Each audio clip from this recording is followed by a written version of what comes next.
तो hello guys, कैसे हैं आप लोग। आज हम एक और नई सीरीज के साथ आ गए हैं। अगर आपको ये सीरीज पसंद आए तो काइंडली इसे लाइक कर देना और चैनल को सब्सक्राइब कर देना। चलिए एपिसोड को शुरू करते हैं। एपिसोड की शुरुआत में हम दो लोगों को देखते हैं जो आपस में फाइट कर रहे होते हैं, जिनमें से एक का नाम कुंग शुआन होता है और दूसरे का नाम किंग स्टिलनेस होता है। अभी हम किंग को देखते हैं जो शुआन को कहता है कि अपने आप को सरेंडर कर दो और मेरे हवाले कर दो, मैं तुम्हें यहाँ से जाने दूंगा। मगर वहाँ पर शुआन कहता है कि ना मैंने कभी किसी के साथ बुरा किया, ना मैं कभी किसी का बुरा चाहता हूँ, और आप मुझे जो काम बोलते हैं मैं वो काम भी करता हूँ, मगर आप मुझे ये सजा क्यों दे रहे हैं। ये सुनते ही किंग उसकी बातों का जवाब देता है और कहता है कि शुआन मेरी बात सुनो, मुझे पता है कि तुम बहुत अच्छे हो और ये बात सब जानते हैं। तुम लोगों की मदद भी करते हो, लोगों का ख्याल भी रखते हो, उन्हें खाना वगैरह भी खिलाते हो, मगर तुम्हारी एक बात है जिसकी वजह से मुझे तुम्हें मारना ही होगा। शुआन पूछता है कि किंग वो क्या बात है। तो किंग उससे कहता है कि शुआन तुम अच्छे हो मगर तुम्हारे अंदर अब एक डेविल पैदा हो रहा है, इसकी वजह से तुम मॉर्टल वर्ल्ड में नहीं रह सकते।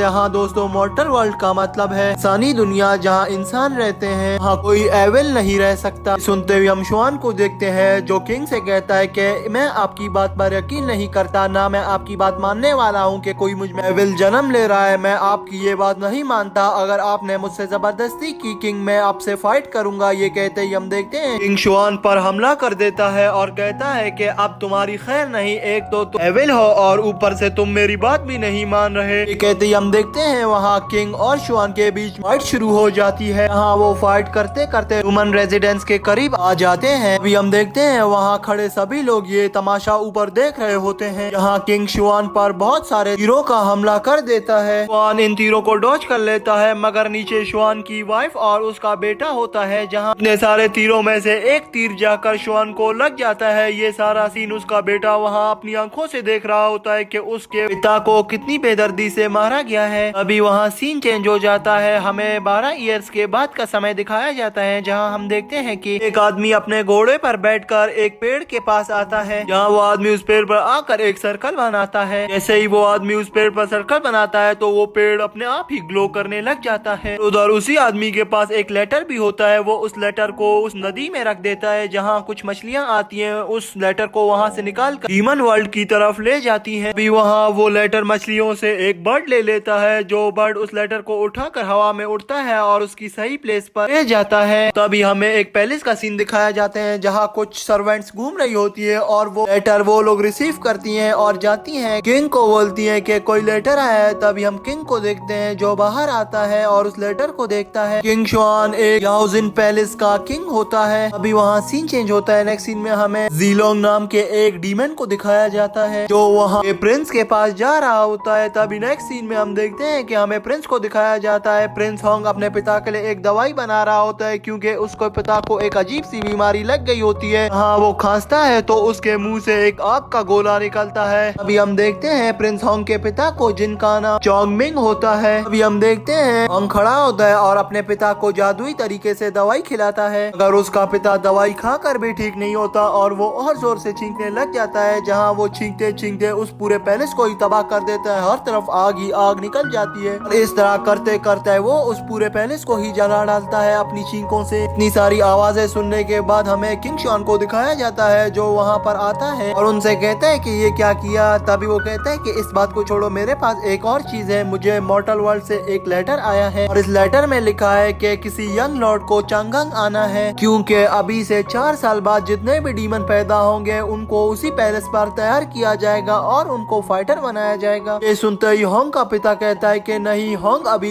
इस चीज के लिए तैयार नहीं है, वो वहाँ पर नहीं जा सकता। ये सुनते ही किंग कहता है कि डीमंस की तादाद रोज बरोज बढ़ती जा रही है और तुम अपने बेटे को छुपा कर ही रख रहे हो, पागल तो नहीं हो। आगे अगर इसको फाइट करना नहीं आई तो ये क्या करेगा। अभी चौमिंग वहाँ पर थोड़ा गुस्सा हो जाता है और कहता है कि मत भूलो, मैं भी एक डीमन हूँ, मैं अपने बेटे की खुद ही परवरिश करूंगा और उसको सिखा दूंगा सबको। और तुम्हें अगर याद हो, तुम जिस जगह का नाम ले रहे हो, उन लोगों ने हमारे भाई के साथ क्या किया था। अभी हमें यहाँ पर पता चलता है कि एक और इनका भाई था जिसका नाम कोंग शुआन था, और जो होंग है वो उसका बेटा है। उसके ये वाले पिता चौमिंग रियल नहीं है, बल्कि इसने इसको पाला है। अगर इसकी माँ इंसान थी, इसीलिए ये मिक्स है, आधा डीमन है और आधा इंसान है। ये मत मूलो। और होंग के पिता आधे गॉड और आधे डीमन थे, इसीलिए अब होंग के पास बहुत ज्यादा पावर्स हैं। उसको नहीं बताना कि मैं उसका असली पिता नहीं। और होंग के पास मैं तुम्हें बताता पता चलूं इतनी पावर्स भी हैं, वो अपनी एक ही पावर से एक झटके में ही दुश्मन को मार सकता है। इसमें बहुत ज्यादा पावर्स हैं और अगर इस पर ड्रैगन भी अटैक कर दें तो ये उनको भी मार सकता है। इस पावर्स का इसको भी अभी तक पता नहीं, मगर ये बहुत ज्यादा पावरफुल है। किंग तुम्हें क्या लग रहा है? अभी हम देखते हैं कि ये सारी बातें होंग भी सुन लेता है। उसको ये बातें पता चलती हैं तो वो बहुत ज्यादा हैरान होता है और तभी सीन चेंज होता है। नेक्स्ट सीन में हमें होंग को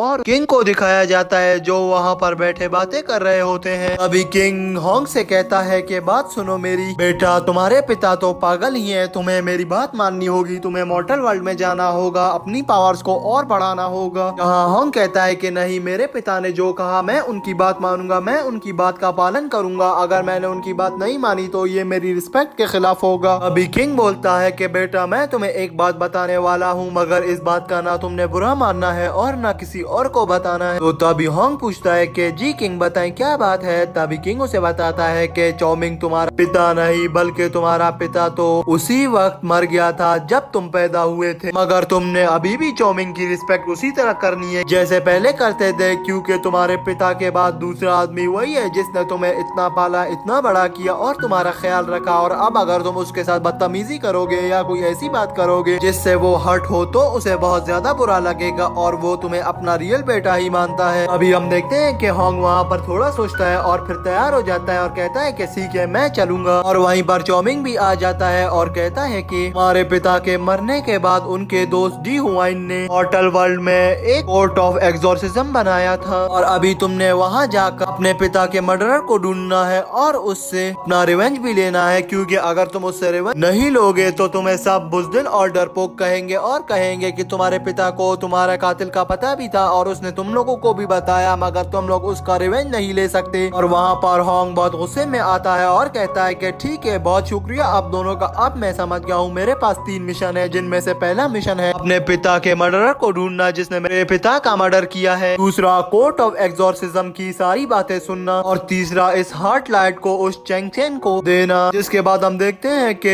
वहाँ से मॉर्टल वर्ल्ड के लिए निकल जाता है और काफी सारा सफर करने के बाद वो मॉर्टल वर्ल्ड में पहुंच चुका है। और जैसे ही वो उस मॉर्टल वर्ल्ड में कदम रखता है तो एक फिश जैसा मॉन्स्टर उस पर अटैक कर देता है, मगर होंग में यहाँ बहुत ज्यादा पावर्स होती हैं। वो अपनी ब्लेड की मदद से उसके साथ अपनी फाइट करना शुरू कर देता है और यहाँ पर इनकी फाइट शुरू हो जाती है जहाँ वो मॉन्स्टर वहाँ उस पर वाटर अटैक कर देता है, मगर होंग अपनी उधर स्वॉर्ड निकालता है और अपनी टेक्निक इस्तेमाल करता है जिससे वो उस सारे वाटर को स्नो में कन्वर्ट कर देता है, जहाँ पर वो मॉन्स्टर भी उस स्नो में फंस जाता है। ये देखते ही हैंग उस पर अपनी थंडर पावर से अटैक कर देता है और कहता है कि यही मौका है, अब वो फंसा हुआ है, मैं उसको थंडर पावर से मार दूंगा। अभी हम देखते हैं कि उस थंडर पावर से अटैक होने के बाद मॉन्स्टर बहुत ज्यादा घायल हो चुका था और वो वहाँ से भागने लग जाता है। वो मॉन्स्टर भागते भागते एक पैलेस के पास पहुंच जाता है। तभी हम देखते हैं कि उस पैलेस से कुछ लोग निकलते हैं जो बाहर निकलते हैं उस मॉन्स्टर को रोकने के लिए। तभी हम देखते हैं कि हैंग भी उसी मॉन्स्टर के पीछे चिपका हुआ होता है जो उस पैलेस की ओर बढ़ रहा था। जहाँ वो उस मॉन्स्टर की मदद से और फिर ऊपर छलांग मार देता है, जहाँ वो उस पैलेस की छत पर चढ़ जाता है। ये सब वहाँ सिक्योरिटी वाले देखकर बहुत हैरान होते हैं और कहते हैं कि ये कितना पावरफुल और बहुत चालाक डीमन लगता है। और उस पैलेस के गार्ड भी होंग के पीछे भाग रहे होते हैं क्योंकि वो उसे अपना दुश्मन समझ रहे थे। इनसे बचकर होंग सिटी की गलियों की तरफ भाग कर आ जाता है। होंग को सिटी के बारे में तो कुछ नहीं पता होता, वो उन गलियों में खो जाता है, जहाँ कुछ ही देर बाद वहाँ के सारे सोल्जर्स उसके पीछे आ जाते हैं और वो अपने एरो से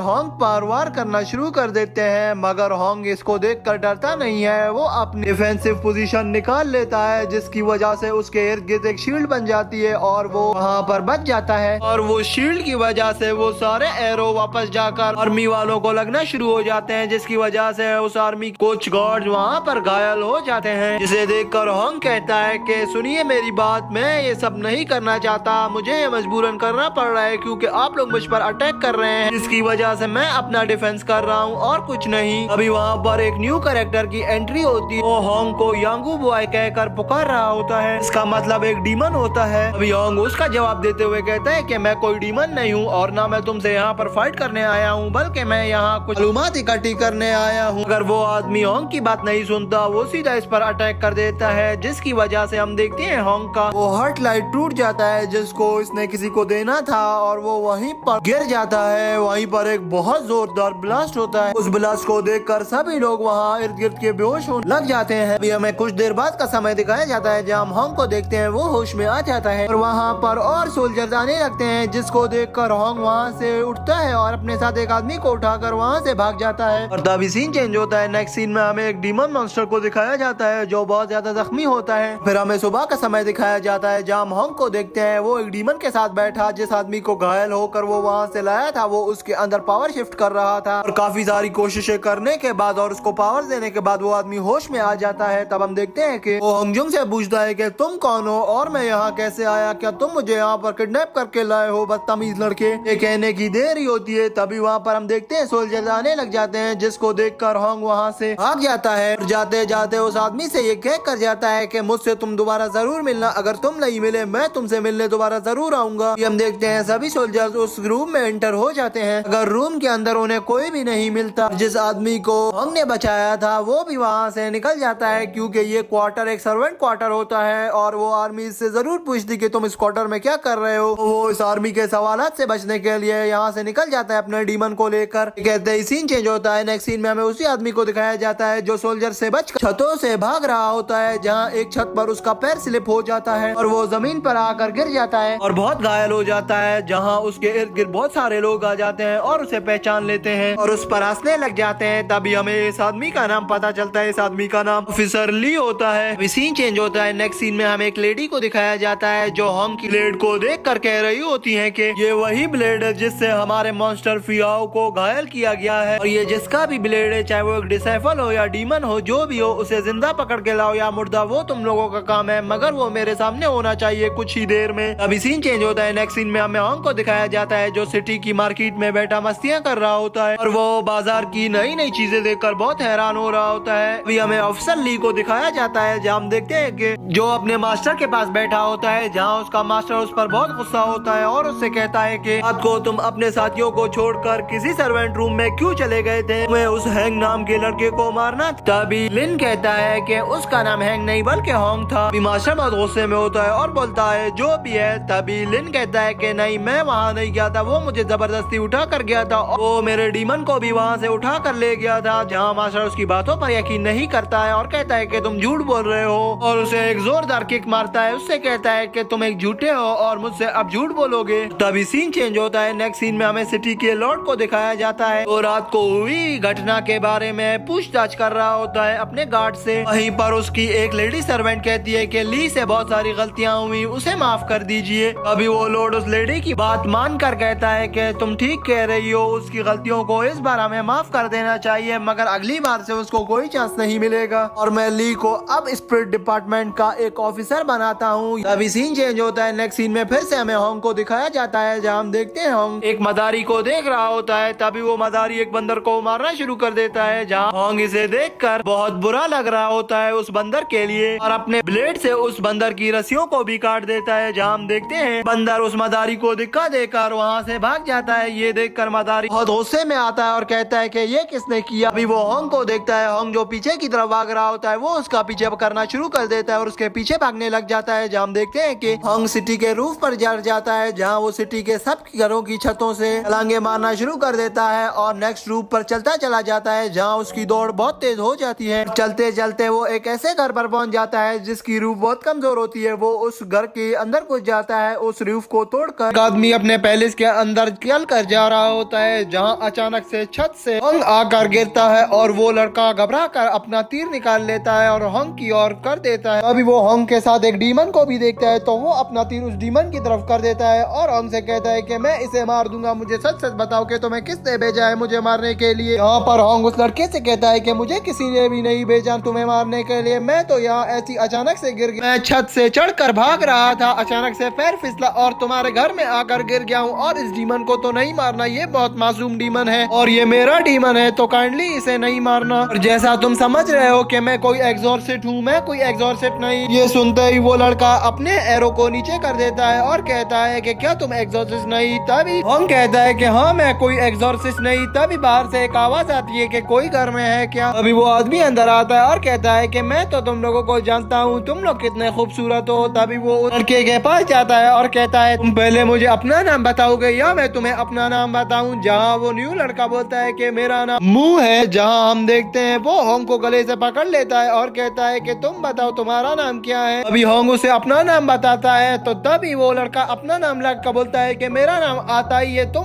लोग मुझे ताई कहकर पुकार सकते हो। और तभी वो होंग की आंखों में देखकर कहता है कि तुम तो कितने प्यारे हो, तुम एक खूबसूरत लड़के हो। जहाँ होंग उससे कहता है कि तुम्हारा बहुत शुक्रिया। जहाँ ताई होंग को ऊपर उठा लेता है और कहता है कि शुक्रिया की क्या बात, मुझे तुम पसंद आए, तुम तो बहुत ही ज्यादा प्यारे हो। और अब मुझे ये बताओ, मेरे पास ज्यादा टाइम नहीं, क्या ये कोर्ट ऑफ एग्जॉर्सिज्म है? मैं यहाँ रिपोर्ट कराने आया हूँ, क्या तुम लोग यहीं पर काम करते हो? तभी हम देखते हैं कि हमें कोर्ट ऑफ एग्जॉर्सिज्म को दिखाया जाता है, जहाँ एक आदमी उसके दरवाजे को जोर जोर से पीट रहा था और हल्की सी वहाँ पे लकड़ी टूटी हुई थी। वो उससे उस दरवाजे के अंदर झांक कर देख रहा था। जहाँ वो दरवाजे पर हाथ मारता है तो वो देखता है कि दरवाजा तो खुला हुआ है। वो बहुत हैरान होता है और कहता है कि मैं सुबह से खटखटा रहा हूँ, मुझे क्या पता था कि दरवाजा खुला हुआ है। अभी वो दरवाजा बहुत जोर से खुलकर साइड पर लगता है तो अंदर से आवाज आती है कि कौन हो तुम? क्या तुम अंधे हो? इतनी जोर से दरवाजा कोई बजाता है और इतनी जोर से कोई खोल सकता है क्या? तभी वो लड़का इधर उधर देखकर बहुत हैरान होता है और कहता है कि इधर तो कोई भी नहीं, पर ये आवाज किसकी है? तभी वो अपनी टांग के नीचे देखता है तो उसे पता चलता है कि वहाँ पर तो एक डीमन है। जहाँ ताई उस डीमन को देखकर फिर से मैदान में आ जाता है और उस डीमन से कहता है कि अब तो मैं इसे नहीं छोड़ूंगा, ये बहुत खतरनाक होते हैं। जहाँ होंग कहता है कि ताई नहीं, ये खतरनाक नहीं बल्कि ये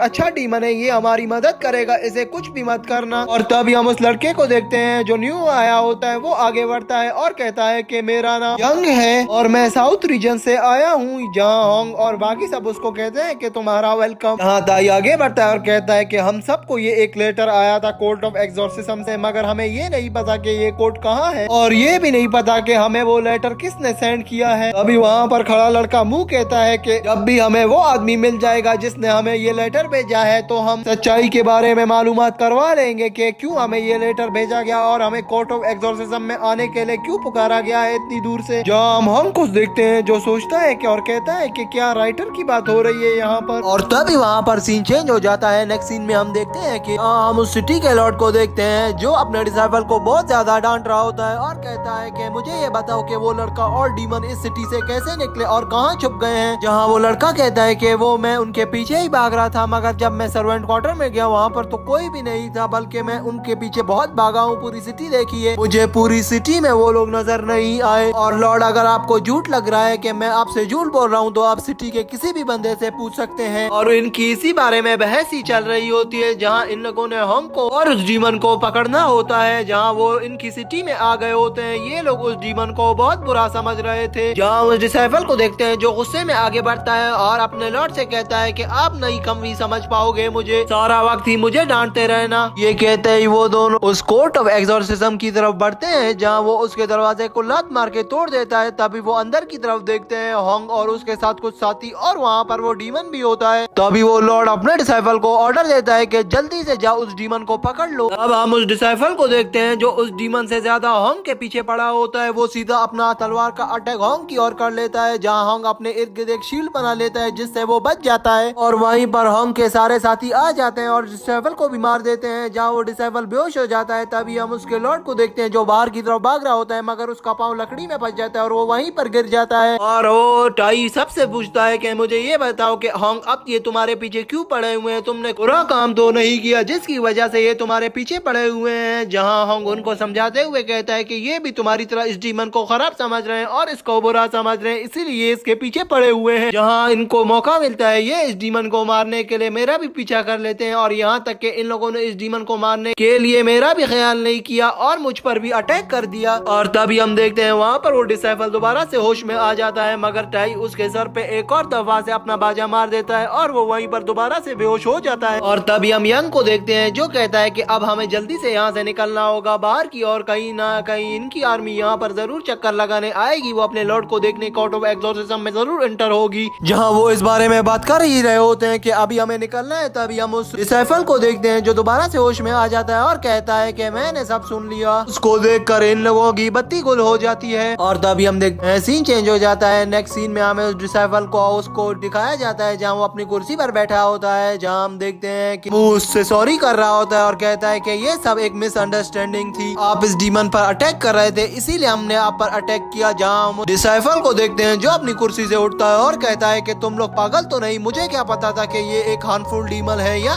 एक अच्छा डीमन है, और मुझे तो इस अजीब से लाल लाल बालों वाले लड़के से खैर आती है। यहाँ पर वो होंग की तरफ इशारा करके उसको बुरा कह रहा होता है। तभी हम होंग को देखते हैं जो आगे बढ़ता है और कहता है अगर आपकी फाइट मुझसे है तो आप इस डीमन को क्यों नुकसान पहुंचा रहे हैं? अगर आपको मुझसे इतना ही शौक है लड़ने का तो आए मुझसे लड़े ना, इस डीमन पर क्यों अटैक कर रहे हैं? और वो तभी कहता है कि मुझे तुमसे कुछ सवाल पूछने हैं और कहता है कि तुम्हारा नाम क्या है? जहाँ होंग उसे कहता है कि मेरा नाम होंग है। तभी वो डिसाइफल कहता है तो होंग मुझे एक बात बताओ, क्या वो तुम थे जिसने मुझसे उस रात को फाइट ली एली में? और मुझे ये बताओ कि जब मैं बेहोश हो गया था तो तुम मुझे वहाँ एक सर्वेंट क्वार्टर की ओर क्यों ले गए थे और तुमने मुझसे ये क्यों कहा था कि मैं तुमसे मिलने दोबारा जरूर आऊंगा, ये भी मुझे बताओ। और तभी सीन चेंज होता है। नेक्स्ट सीन में हमें ब्यूटी हाउस का सीन दिखाया जाता है। वो कहता है कि उस ब्यूटी हाउस में मुझे सबसे प्यारे आप ही लगे थे, मैंने इसीलिए आपको उठा लिया। मैंने सोचा था कि मैं आपको अपना साथी बनाऊंगा कि आप मेरे साथी बनेंगे। तभी ये कहते ही हम डिसाइफल को देखते हैं जो कहता है कि कभी नहीं। जहाँ वो मन ही मन में सोच ही रहा होता है कि मुझे भी बहुत शौक है तुम लोगों के साथ आने का, मगर मेरा ये जो लॉर्ड खड़ा है इससे मैंने प्रॉमिस किया हुआ है कि मैं इसका साथ दूंगा हर पल। तभी हम देखते हैं वो सब लोग वहाँ से चले जा रहे होते हैं। जहाँ होंग भी पीछे मुड़ जाता है और दरवाजे से वापस निकलने के लिए तैयार होता है। और तभी सीन चेंज होता है। नेक्स्ट सीन में हमें दिखाया जाता है जहाँ होंग और उसकी टीम बाहर खड़ी होती है। तभी वो लॉर्ड और उसका डिसाइफल बाहर आते हैं। जहाँ लॉर्ड कहता है कि रुको, तुमसे डिसाइफल कुछ कहना चाहता है। जहाँ डिसाइफल आगे बढ़ता है और कहता है कि ये रेनोवेशन ऑफ फोर्स कल से स्टार्ट हो जाएंगी। मुझे ये उम्मीद है कि तुम लोग भी इस इवेंट में पार्टिसिपेट करो और हमारी फोर्सेस को ज्वाइन करो।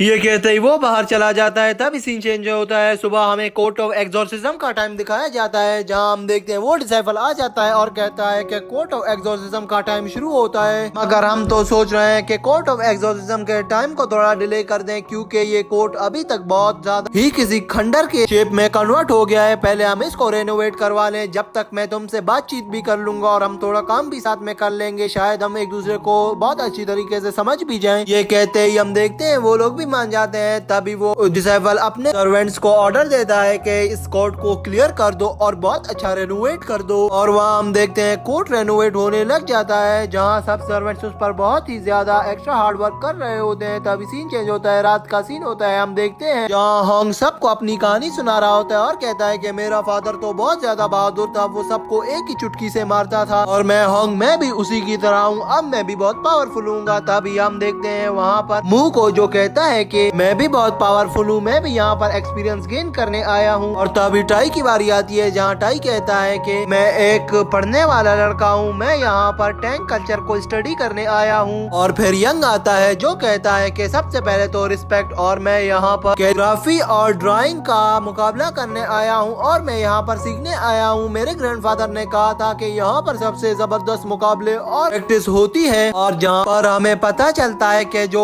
डिसाइफल है वो खाली एक डिसाइफल ही नहीं बल्कि यहाँ का चीफ भी है इस इवेंट का। तो तभी हम उस होंग को देखते हैं जो आगे बढ़ता है और कहता है कि चीफ काइंडली हमें ऑर्डर दें, इसके बाद हमने क्या करना है। जहाँ वो चीफ अपनी स्वॉर्ड को निकालता है और कहता है कि सबसे पहले तो तुमने उन डीमंस को खत्म करना है जो इंसानों के खिलाफ हैं और इंसानों को अटैक कर कर मार देते हैं। जहाँ पर ये सुनकर सब उसकी बात मान लेते हैं। और तभी हम देखते हैं सीन चेंज होता है। हमें रात का सीन दिखाया जाता है जहाँ पर हम होंग को देखते हैं जो बाहर अकेला बैठा होता है और कुछ सोच रहा होता है। तभी उसका डीमन उसके पास आता है और कहता है कि होंग तुम क्या सोच रहे हो। यहाँ होंग कहता है कि डीमन मुझे ये बताओ, क्या तुम्हें भी चीफ एक डिसाइफल ही लगता है? क्या वो डिसाइफल है या वो कोई और ही चीज है? मुझे तो लगता है कि वो बहरूपिया बनकर यहाँ पर बैठा हुआ है, मुझे वो डिसाइफल नहीं लगता, वो मुझे बहुत एक्स्ट्रा पावरफुल लगता है। क्योंकि जब मेरी उसके साथ फाइट हुई थी ना, उसने मेरा एक रेम्बो स्वॉर्ड अटैक तोड़ दिया था जो एक डिसाइफल के बस की बात नहीं, और उसने तो मेरा वो लाइटनिंग रॉकेट भी तो तोड़ दिया था और उसको भी तोड़ना इतना आसान तो नहीं था क्योंकि वो मेरे गले पे लटका हुआ था और वो बहुत ज्यादा बारीक था। उसने मुझे मारे बगैर ही उसी रॉकेट को मार दिया। मुझे वो एक एक्स्ट्रा ऑर्डिनरी मॉर्टल लगता है। तो अभी हम देखते हैं वहाँ पर चीफ आ जाता है जहाँ होंग चीफ से पूछता है कि आप चेन शिराई रेजिडेंस से तो नहीं। जहाँ चीफ उससे कहता है कि चेन शिराई रेजिडेंस का तुम्हें कैसे पता। और तभी हम देखते हैं सीन चेंज हो जाता है। एक सीन में चीफ और होंग किसी का गेट को बजा रहे होते हैं जहाँ एक लड़की गेट खोलती है और कहती है कि चीफ आपका वेलकम। जहाँ हम देखते हैं कि होंग उस घर के अंदर चला जाता है। तभी चीफ आगे बढ़ता है और होंग से कहता है कि नॉनसेंस आदमी, इडियट, किसी के घर में ऐसे नहीं घुसते। तभी होंग उस लड़की के हाथ में एक बच्चा देखता है और आगे बढ़ता है और कहता है कि ये कितना प्यारा है। जहाँ वो लेडी उनको अपनी फैमिली के बारे में बताने लग जाती है कि उनकी फैमिली को कैसे मारा गया और उनकी फैमिली कैसे डिस्ट्रॉय हो गई और कहती है कि अब हम दो ही बचे हैं अपनी फैमिली में। जहाँ होंग इसकी स्टोरी सुनकर बहुत ज्यादा दुखी हो जाता है और इधर उधर पागलों की तरह भागने लग जाता है। और जैसे ही वो लोग बाहर निकलते हैं वहाँ वो चीफ से पूछता है कि क्या इस लेडी की कहानी वाकई में सच है, जहाँ वो चीफ कहता है कि हाँ ये लेडी सच ही बोलती है, इनके साथ बहुत अनजस्टिस हुआ और इनको बहुत बेदर्दी से मारा गया। यहाँ तक कि इन लोगों ने कोर्ट ऑफ एक्सोर्सिज्म में केस भी किया था मगर इनकी बात नहीं सुनी गई और इनके साथ बहुत ज्यादा अन्याय हुआ है। ये सुनकर वहाँ पर होंग बहुत हैरान होता है और कहता है कि चीफ इनको मैं न्याय जरूर दिलवाऊंगा, ये ऐसे ही इनका खून जाया नहीं जाने दूंगा। ये कहते हैं सभी लोग उस कोर्ट ऑफ एक्सोर्सिज्म के हॉल में पहुंच जाते हैं जहाँ पर ताई एक फ्लावर डस्ट को लेकर उस हॉल में पहुंचता है और कहता है कि ये वही डस्ट है जिससे इंसान की याददाश्त को हम भुला सकते हैं, जिसको जो भी याद होगा वो फिर उसके बारे में सोच भी नहीं पाएगा। हाँ ताई चीफ से कहता है कि हम आपके लिए ये ले तो आए हैं मगर आपको इसके सिल्वर कॉइन्स पे करने होंगे जो कि बनते हैं 3200 सिल्वर कॉइन्स। तभी हम चीफ को देखते हैं जो कहता है कि ताई ठीक है, मैं इसके लिए पर एक ऑफिसर से बात करूंगा और एक एप्लीकेशन भी सबमिट करूंगा ताकि वो मुझे फंड दे सके और मैं इसके लिए तुम्हें पैसे दे दूंगा। अभी चीफ कहता है कि बस अब बहुत हुआ, अब तुम्हें जो मिशंस दूंगा वो सारे मिशंस तुम लोगों ने पूरे करने होंगे, जिनमें से तुम्हारा पहला मिशन ये है कि तुमने एक व्हाइट कैट को ढूंढना है। ये पढ़कर चीफ भी बहुत ज्यादा गुस्से में आता है और कहता है कि ये कैसा मिशन हम लोग को ऊपर से दिया गया है, ये तो बच्चों वाला काम है किसी भी व्हाइट कैट को ढूंढने का। तब हम देखते हैं कि आगे मुंह और यंग बढ़ते हैं और उसे चुप कराते हैं और कहते हैं कि चीफ इतना गुस्से में मत आए, क्या पता एक कैट को ढूंढना बहुत ही ज्यादा मुश्किल हो। कहते ही हमें होंग को दिखाया जाता है जो कैट के बारे में सोच ही रहा होता है और कहता है कि हमें सिर्फ यही हिंट मिली है कि वो कैट व्हाइट कलर की है, मैं अगर उसकी डायग्राम बना लूं तो हमें ढूंढने में आसानी होगी। तभी वो एक पेपर और पेंसिल पर उसकी ड्राइंग बनाने शुरू कर देता है। अभी हम चीफ को देखते हैं जो चीफ भी ऊपर आ जाता है और होंग से कहता है कि तुमने कैसी डायग्राम बनाई है मुझे दिखाओ। तभी होंग कहता है कि नहीं इसे छोड़ दो, तुम अपनी बताओ तुमने क्या बनाया है उस कैट के बारे में। तभी चीफ अपनी डायग्राम होंग को दिखाता है और कहता है कि बताओ होंग तुम्हें कैसी लगी। जहाँ होंग चीफ से कहता है एकदम बेकार है ये तो। तभी हम देखते हैं सीन चेंज होता है, नेक्स्ट सीन में हमें दिखाया जाता है होंग और चीफ को जो शहर में उस व्हाइट कैट को ढूंढ रहे थे। अभी होंग ऊपर इधर उधर देख ही रहा होता है तो वहीं पर उसे वो ही बंदर नजर आता है जिस बंदर को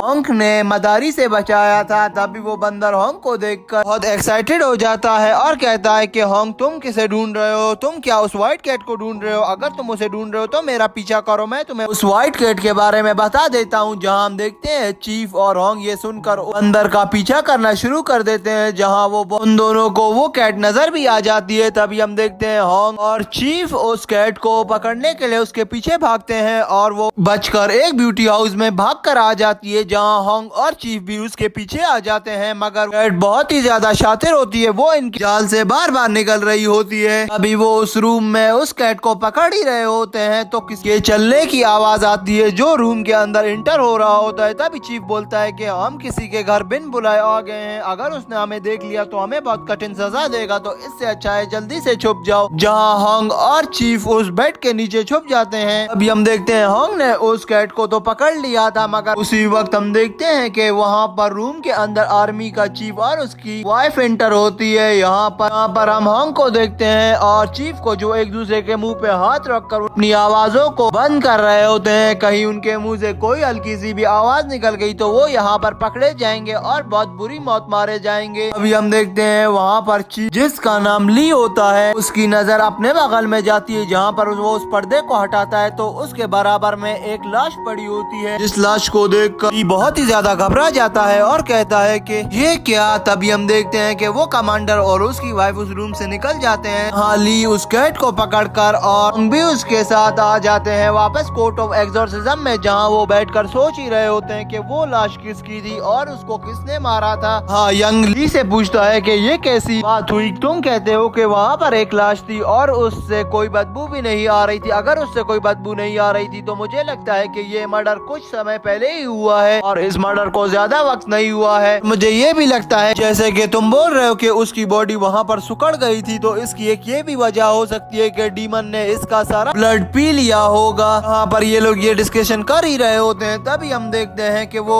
कैट डीमन के पीछे भागना शुरू कर देती है, वो जहाँ उस डीमन पर अटैक करती है और उस डीमन को बुरा समझ रही होती है। तभी हम देखते हैं इसी भाग दौड़ में वो डस्ट गिरकर टूट जाता है और उसका पॉइजन इन सब के कान में चला जाता है जिसकी वजह से इन सब की याददाश्त चली जाती है। अगर फ्लावर डस्ट इतना ज्यादा नहीं गिरा था जिसकी वजह से इनकी परमानेंट याददाश्त चली जाए, जैसे ही वो फ्लावर डस्ट का असर खत्म होता है इन सब की याददाश्त वापस आने लग जाती है। अभी हम देखते हैं वहाँ पर सीन चेंज होता है। नेक्स्ट सीन में हमें एक लड़की को दिखाया जाता है जो ब्यूटी हाउस में घूम रही होती है। तभी उसको एक आवाज सुनाई देती है, जहाँ वो उस आवाज के पीछे जाती है कि ये किसकी आवाज है। अभी वो उसका पीछा करने जाती है तो उसको सामने से एक लेडी डीमन नजर आती है जिसके पास होंग की स्वॉर्ड होती है। अभी वो लेडी डीमन वहीं पर उस लड़की को मारकर उसका खून सारा पी जाती है और वहीं पर हमें उसी ड्रैगन मॉन्स्टर को दिखाया जाता है जिसके साथ होंग की फाइट हुई थी शुरू में। ये देखकर वहाँ पर खड़ी लेडी डीमन कहती है कि ये स्वॉर्ड किसकी है और तुम्हें ये कैसे मिली। अभी जल्दी से जाओ, जिसकी भी ये स्वॉर्ड है उसको पकड़ के लाओ, क्योंकि उसने हमारा सारा प्लान खराब किया था और उसी की वजह से हम बाहर भी नहीं निकल सकते। अगर हम बाहर निकले तो हम पकड़े जाएंगे, क्योंकि अब सबको पता चल गया है कि हम एक लेडी डीमन है। कहती है। हम देखते हैं वहाँ पर सीन चेंज हो जाता है। नेक्स्ट सीन में दिखाया जाता है कि सभी शहर के लोग एक एयर बैलून को उड़ा रहे होते हैं। वहीं पर खड़ी एक लड़की जिसकी शैडो में एक डीमन दिखाई दे रहा होता है और वहीं पूरे सिटी में रोज बरोज डीमन की तादाद बहुत ज्यादा बढ़ रही थी। और वहीं पर सीन चेंज होता है। हमें सभी कैरेक्टर्स को दिखाया जाता है जहाँ पर होंग और उसकी टीम ब्यूटी हाउस के बाहर पहुँच गए होते हैं और वो वहीं पर खड़े प्लान बना रहे होते हैं कि अभी हम क्या करें जो हम इन सब डीमंस को मार भी सकें और इस शहर से भगा दें। जहाँ हम देखते हैं कि वो चीफ कहता है कि अगर हमें डीमन को खत्म करना है तो सबसे पहले हमें इस ब्यूटी पैलेस का जायजा लेना होगा, क्योंकि सारे डीमन यहीं पर छुप कर बैठे हुए हैं और इस ब्यूटी पैलेस में सबसे ज्यादा डीमन है। सबसे पहले हमें इस पैलेस में चौंक कर और सावधानी से काम लेना होगा, क्योंकि हमें नहीं पता कि कौन डीमन है और कौन रियल पर्सन। ये कहते ही हम देखते हैं होंग और उसकी टीम सारे उस ब्यूटी पैलेस के अंदर एंटर हो जाते हैं, जहाँ पर वो लोग देखते हैं कि सभी लोग वहाँ पर बैठकर ड्रिंक कर रहे होते हैं और सभी नशे में धुत होते हैं। ये देखकर वहाँ पर चीफ कहता है, जो लिन होता है, कि अब हमें अपने प्लान के अकॉर्डिंग ही यहाँ पर काम करना होगा। तभी हम ताई को देखते हैं जो आगे बढ़ता है और अपना म्यूजिकल इंस्ट्रूमेंट निकाल कर वहाँ पर म्यूजिक प्ले करना शुरू कर देता है, जहाँ वो म्यूजिक सुनकर सभी धुत लोग हिप्नोटाइज होने लग जाते हैं। मगर होंग और उसकी टीम ने अपनी कान में एक रुई लगा दी होती है ताकि उनको आवाज ना आ सके इस म्यूजिकल इंस्ट्रूमेंट की और ये ना बेहोश हो पाए। तभी हम देखते हैं कि इनका ये प्लान काम कर जाता है और वहाँ पर ही ये लोग उस डेड बॉडी को ढूंढने लग जाते हैं, जहाँ काफी देर ढूंढने के बाद इनको वो डेड बॉडी मिल जाती है। जहाँ लिन उस डेड बॉडी को देखता है और कहता है कि इस डेड बॉडी का तो सारा खून निकाल लिया गया है। अभी हम देखते हैं वहीं पर खड़ा ताई अपने इंस्ट्रूमेंट को बंद कर देता है और सभी लोग वापस से होश में आ जाते हैं। जैसे ही वो होश में आते हैं उनके सामने एक डेड बॉडी आ जाती है जो लटक रही होती है, जिसे देखकर सब लोग डर जाते हैं और पैनिक होकर इधर उधर भागने लग जाते हैं। तभी और वहीं पर खड़ा ली दाई से कहता है कि नोट करो कौन सा ऐसा पर्सन है जो डेड बॉडी को देखकर पैनिक भी नहीं हो रहा, बल्कि उसे देखकर उसे मजा आ रहा है, क्योंकि उसे इस डेड बॉडी का खून पीना होगा। तो तुम उस चीज को देखो, जैसे हमारा प्लान है उसी के मुताबिक तुमने उस पर्सन को नोट करना है। यहाँ काफी देर रुकने के बाद सब इधर उधर भाग जाते हैं। तभी हम 3 लड़कियों को देखते हैं जो लड़कियां काफी सस्पिशियस नजर आती हैं, जो वहीं पर खड़ी ना पैनिक हो रही होती है ना घबरा रही होती है। ये देखते ही होंग उन पर अपने ब्लेड से अटैक कर देता है और उन्हें घायल कर देता है। मगर वो लड़कियां तो एक डीमन होती हैं, वो घायल नहीं होती बल्कि वो वहाँ से भागने की कोशिश करती हैं। अभी मुंह ये देखकर वो भी उस पर अटैक करने लग जाता है, जहाँ मुंह का अटैक एक लड़की को लगता है और वो लड़की वहीं पर बेहोश हो जाती है। जैसे ही वो लड़की वहीं पर मर जाती है सभी लोग उसके पास आ जाते हैं और उसकी डेड बॉडी को टच करने वाले होते हैं। तभी हम देखते हैं कि वो बॉडी टेलीपोर्ट होकर अपनी रियल फॉर्म में आने लग जाती है, जहाँ वो एक फॉक्स के रूप में आ जाती है। अभी होंग कहता है कि बस मुझे अब डिस्टर्ब नहीं करो, मैं अपनी एक टेक्निक की मदद से उनका पता भी लगा सकता हूँ। जहाँ हम होंग को देखते हैं जो काफी देर कुछ सोचता है और उसको उनका एड्रेस मिल जाता है जहाँ पर वो लड़कियाँ यहाँ से भाग कर गई हैं। अभी होंग सभी को ऑर्डर देता है कि मेरा पीछा करो, मुझे उनका पता चल गया है कि वो लोग कहाँ हैं। तभी हम देखते हैं ये सब लोग इस ब्यूटी पैलेस से निकल जाते हैं। वहीं पर जाते ही होंग कहता है कि और टाई तुम लोग इस साइड जाओ, हम लोग सीधा जाते हैं। तभी हम यंग और टाई को देखते हैं जो सीधा जा रहे होते हैं। एक फॉक्स का उनके सामने आ जाता है। तभी वो कहते हैं कि यही वो डीमन है, जहाँ वो उनका पीछा करते हैं। तभी वो फॉक्स इन पर अटैक कर देता है और इनकी इधर फाइट शुरू हो जाती है उस डीमन से। जहाँ टाई को हम देखते हैं जो अपना अटैक निकाल देता है, जो अपने हैंड फैन की मदद से वहीं पर एक टोर्नेडो को बना लेता है, जिसमें वो डीमन फॉक्स वहीं पर फंस जाती है। जैसे ही वो फॉक्स वहाँ पर फंसती है तो तभी हम एक और फॉक्स को देखते हैं जो इन लोगों पर अटैक कर देती है पीछे से, जिसे देखकर ताई थोड़ा डिस्ट्रैक्ट हो जाता है और अपने टॉर्नेडो को छोड़ देता है, जिसकी वजह से वो दोनों डीमन वहाँ से भाग जाते हैं। और ताई कहता है कि ये तो काफी चालाक डीमन निकले। तभी हमें मून, चीफ और हंग को दिखाया जाता है जो